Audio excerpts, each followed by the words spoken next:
Je m'appelle Julien Gary et je suis historien. Je travaille à l'Université de Bourgogne, au laboratoire Georges Chevrier. Mon objet de recherche, c'est l'histoire du combat au corps à corps au XIXe siècle dans l'armée française. J'adore démêler le vrai du faux, casser un peu les stéréotypes sur le combat et retrouver la réalité.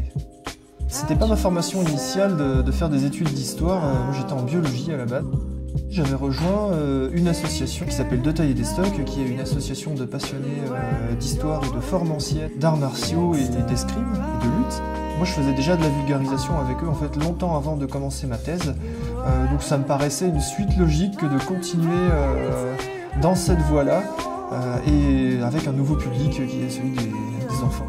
Tout l'art de la vulgarisation en fait c'est de répondre suffisamment à la question sans se perdre dans les détails.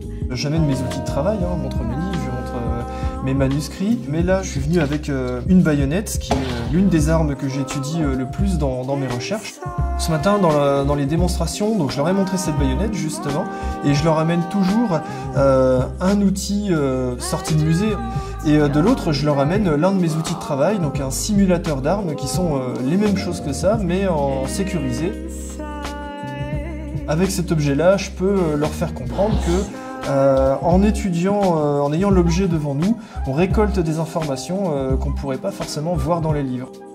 Je parle de la guerre, je parle de soldats, et l'un des objectifs de mes recherches, c'est de savoir comment les soldats tuaient leurs adversaires avec leurs armes blanches.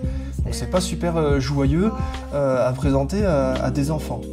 C'est à double tranchant, sans mauvais jeu de mots, parce que les armes vont leur plaire à certains, et il y en a d'autres qui vont avoir peur et qui vont se dire « Ah non, des armes, c'est dégoûtant, surtout on veut pas en entendre parler et on veut pas y toucher ».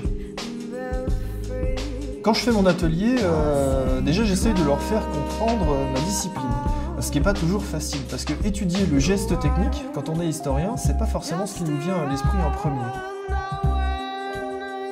J'aime beaucoup les interactions avec les enfants, notamment les petits, les CM2, les 6e, les 5e.